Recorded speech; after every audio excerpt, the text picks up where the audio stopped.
You've just tuned in to the African History Classroom, and you are looking at and listening to Professor Hicks. And here we are again back for round two of Iberian Peninsula control by the bishop and Christian authorities. All right, we just finished and wrapped up how horrible these folks had controlled and the conditions that these poor Iberian people lived under. Now we want to take a comparative analysis of what it was like at the same time, religious and spiritually, in Africa. Yes, I ended my comments by saying that the colonizers can't be trusted with religion. We want to make a few comparisons.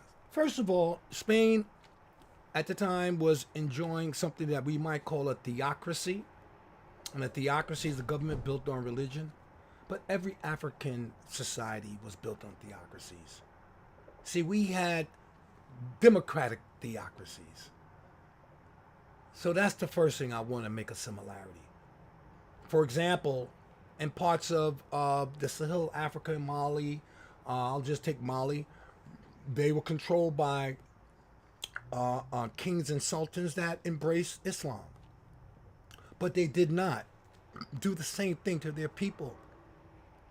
You should know that in Iberia at this time, these Catholic Christians were practicing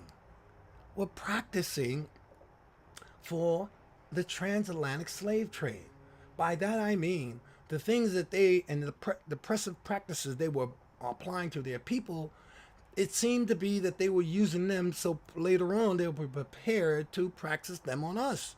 Because unfortunately for those, Europeans were being traded in slavery a little bit before us. And that's another story. But let's talk about the religious, what was going on.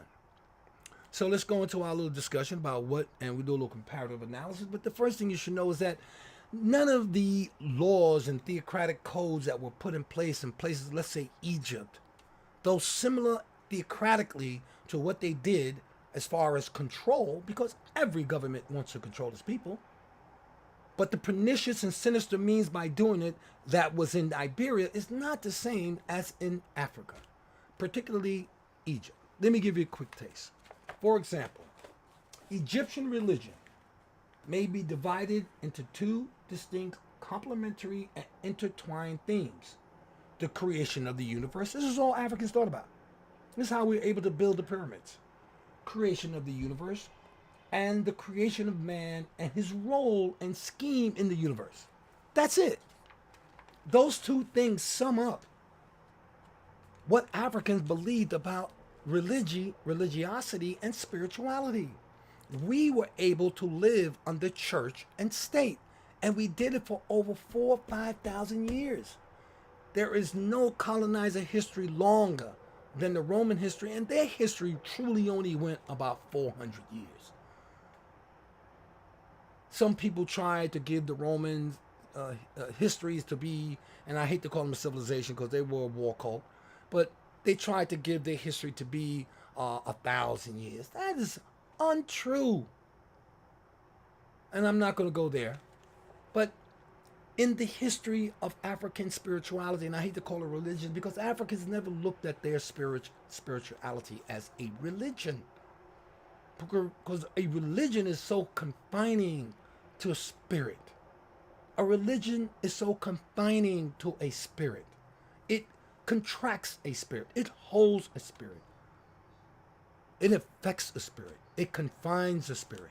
Africans are on the total opposite spectrum of that type of philosophy. So here's a taste. As we talked about how the nobles and the bishops got together and fused political with religious or spiritual laws, here's how the Africans took their laws, their spiritual doctrine or philosophy was their guidepost for their behavior. I'll say that again. Their philosophy was a guidepost for their behavior. It wasn't a means to an end except for the eternal bliss that you would receive when you go to your afterlife. And as most of you know, those Africans, all they did was prepare for the afterlife. We see something totally different in Europe at this time. It seems to be they're more preparing for their present life, though preaching an afterlife to the peasants. They're preparing for profit instead of preparing to help people. They were into unifying for control. And that control was based on some sick psychological invention or creation in their mind that says that control is everything and anything uncontrolled has to be eliminated. This is sick. This is psychological sickness that has been applied to religions by the colonizers. Here's an example. I'm taking this from the 42 innocent admissions of Ma'at. This were laws. I'm using this spiritual doctrine right here because this is the laws that the people went by. It's like the Ten Commandments. The Ten Commandments, by the way, the First Amendment and many of our laws are derived from Judeo-Christian practice codified in the Bible as the Ten Commandments. Okay? Here's Africans' Ten Commandments. Many people believe that the Christians robbed these, stole these, plagiarized these from the Africans because this one I'm about to read to you, the 42 admonitions of Ma'at, were developed 5,000 years ago, before there was even a mention of view. Europeans did not exist at this time. Remember, they've only been on the planet 30,000 years and only became civilized to come out the cave the last 8. Do the research and find the evidence that supports this. I actually think I did this in ChatGPT. How long have white people been on the planet? Because the people who they're claiming were Europeans, their ancestors, are ours. We were in Europe first. We brought culture to Europe. We brought art. We brought burying your ancestors. We brought praising your ancestors. We brought music, decoration, paintings. Europeans did not bring that. Cro-Magnon and Grimaldi were African. And I used to debate about that because I thought the Cro-Magnons were white, because this is what white scholarship does. They steal our identity. They've been doing this for thousands of years. We know that. But Cro-Magnon were also African. So understand that these people have only been on the planet Earth recently. Don't listen to me. Don't take my word for it. Do the research. So here's how Africans at the time of Spain was subjugating, oppressing their people. Here's what Africans were going by. I have not done inequity. This is the 42 laws of, I'm not going to read them all 42, but just to give you an idea, this was every day what people listened to and went by as they prayed to their gods. And they were living like Iberian at the time, like Spain at the time, in a theocracy, meaning a government run by the religious or spiritual people. And I hate to use religion because you can't apply religion to people. Religion is a recent word that was developed by Europeans. Just like Africa and Egypt. Those are not references to Africa or to Egypt is a Greek name. Africa, I believe, is Latin. We are from the land called Alkebalan. That is the true name of Africa. Alkebalan. Write it down. Alkeblan. I believe Alkebalan. Look it up. But here's what we did in Alkebalan. I have not robbed with violence. Think about that. I have not robbed. I might have taken you, but I didn't hurt you. Showing the, not just a divine nature of what you want to do, but the human nature that we all can succumb to. All of us have some bad in us. Okay? I have not stolen. I have not done no murder. I have done no harm. I have not defrauded offerings. I mean, I'm not going to the church. I have not diminished obligations. What I had to do, the job I had to do, I did it. I did not plunder my neighbor. I have not spoken lies. I have not committed fornication. I have not caused the shedding of tears. I'm going to stop right there. I think that's enough. These are the spiritual slash religious codes that Africans live by, not just in Egypt, but all the way to West Africa, in Mali, Shanghai, these places that were in medieval times operating same people, same time, just a different culture. One has a culture of understanding man's connection to the universe and himself. The other one has a culture of rob, cheat, steal, massacre, murder, and torture. This is important to understand, not only because how the Moors were able to come into the Iberian Peninsula and swiftly take over and maintain, but also what was going on in the other parts of the world. The contrast between these colonizers and the Africans and people of color living in other parts of the world. Remember, Europe is a very tiny, tiny place compared to the domination of the world. I mean, the population of the world. They are the minorities. This is another thing people don't get. Even the map, the Mercator map, has been distorted to make it appear that Greenland is almost the size of Africa. When you get about 50 Greenlands in Africa, you can get the whole USSR in Africa, you can get China in Africa, and the United States all at the same time. Yes. It's hard to believe this stuff, but it's true. All right, I'm not going to give you any more of that. If you're interested in knowing any about those, more about your real prayers and your real religion and where Christianity really came from, pick up this book. Okay. All right, where are we going? Where are we at? So now I think we can get an idea as to how and why, when the Moors came to the shores of the Iberian Peninsula, Tariq ibn Sa'id, he came with the second invasion of the Umayyad dynasty. The doors were opened to him by the very people that were being oppressed in the Iberian, particularly Jews. I believe in Toledo opened the doors to Musa's son, Musa ibn Nair. I believe this is his name. He was the son of Musa, who was the general then of North Africa, and he's the one that sent Tariq ibn Zaid over to the Iberian Peninsula to pretty much dominate, to swiftly militarily take over, and they did. And the Jews opened the gates for the Moors, supplied them with horses and food and feed. The people along the way, as the Moors began to trample town after town, the Moors did not trample the peasants because the peasants embraced them. Most of the peasants, not many, most of the peasants joined the Moorish armies, and along with the Moors, collaborated and took over the other towns that were in the path of the Moors. Their army grew immensely, not just from Moors, but from the Iberian people, because the oppression that these people have been under for so long. Yes, the Moorish invasion was a powerful statement from black Africans, but we also have to tell the truth that this was a ripe fruit waiting for the pickings.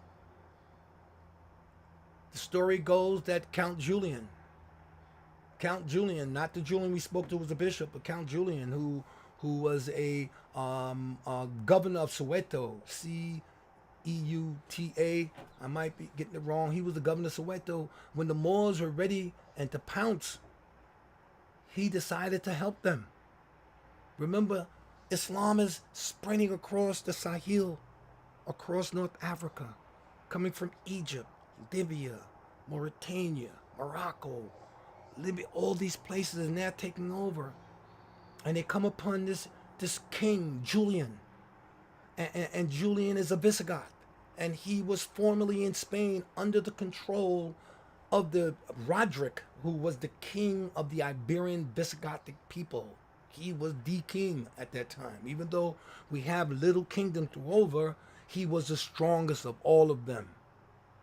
So Roderick in 711 is in Spain, and he is not aware that across the coast in North Africa there's a fervor growing, a zeal, a quest to own and control Spain. Why? Because they knew from the Romans, the Moors did, that Spain had many riches to offer, and Spain had a great climate as well. So Julian, the governor of Soweto, collaborates with the Moors for the invasion of the Iberian Peninsula. Why would he do that? Why would Julian, who was a governor for the King Roderick, who was in Spain, why would he conspire with the Moors to invade, well, basically his own country? Because those were his people there, even though he was settled in Spain. Well, the intrigue gets really intriguing.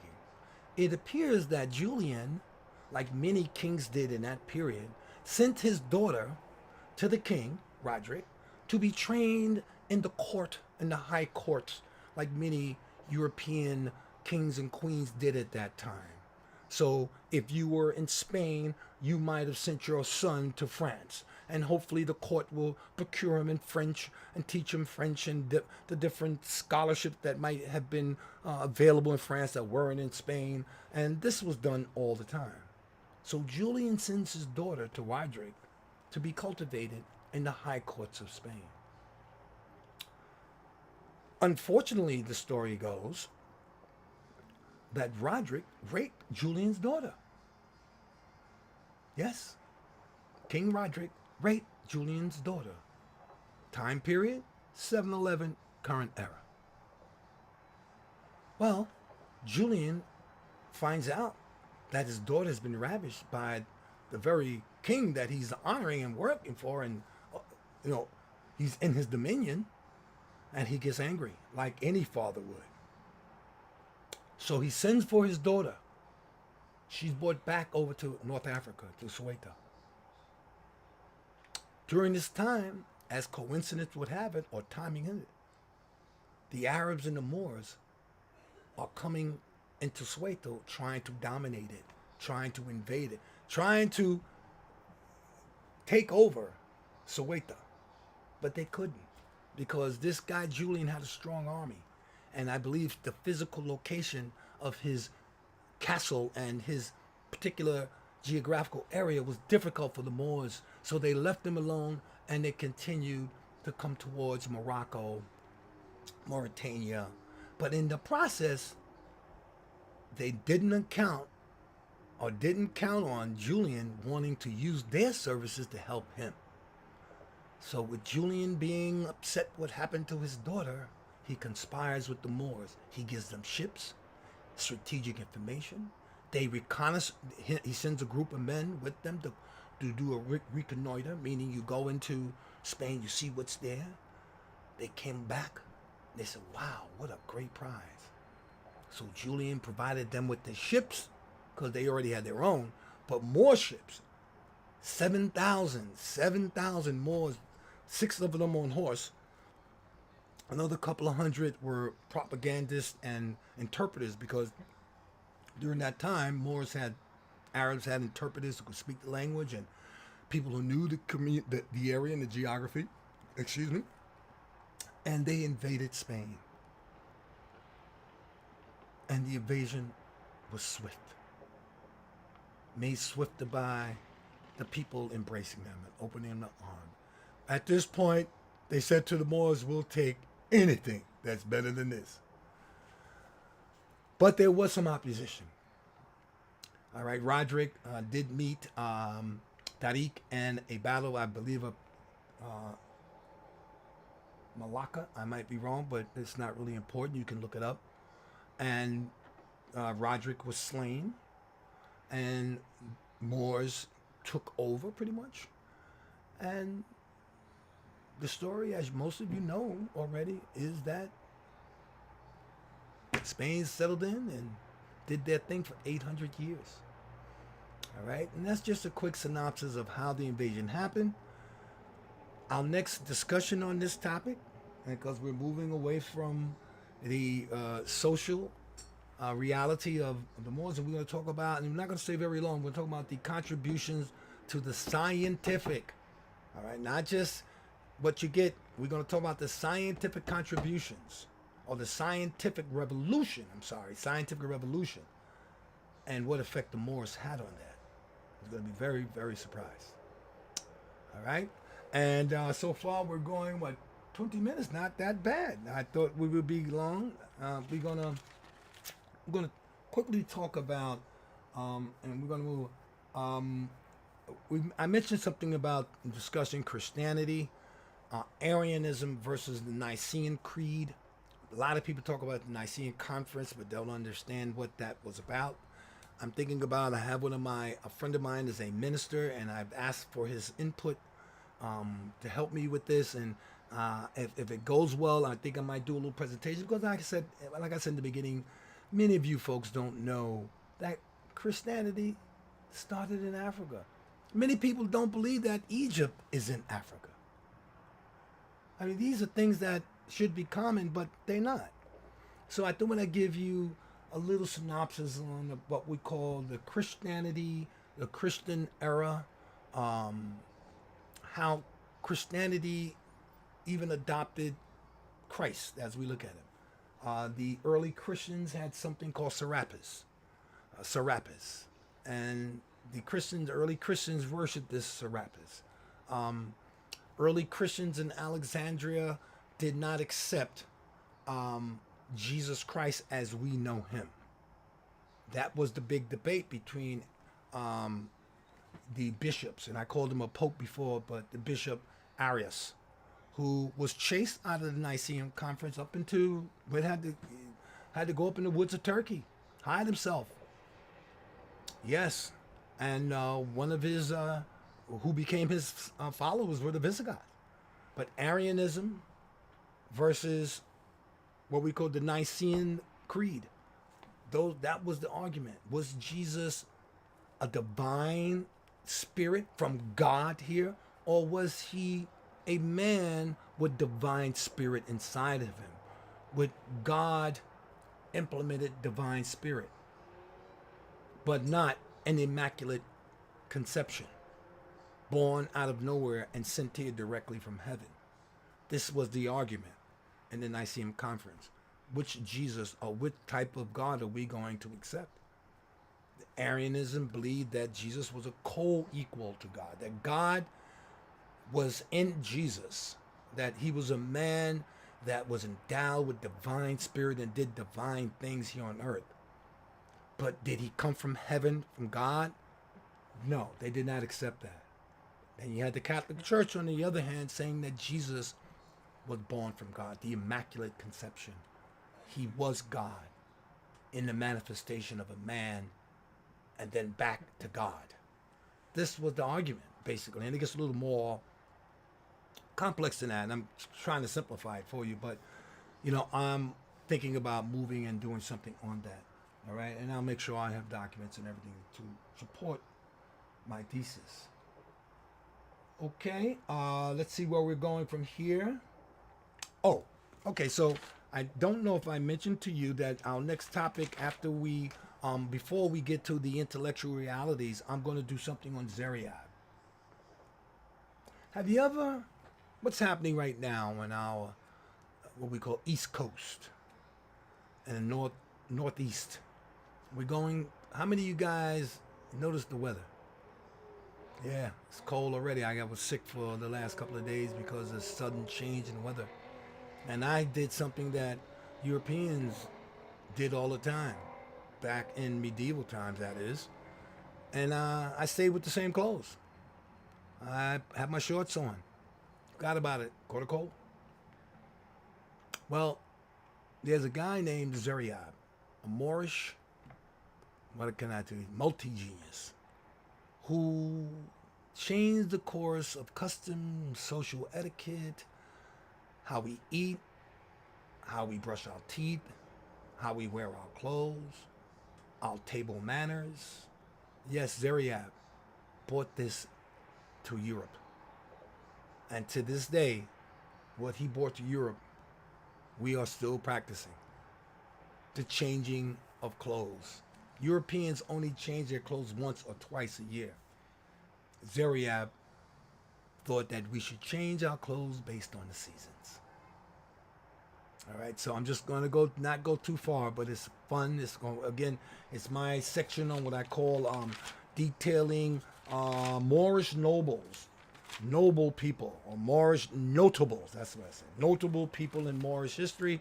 Zeriab is one. We're going to stay on him for a minute, probably one class, and then we're going to move on to scientific revolution and talk about how the scientific revolution is truly an African revolution.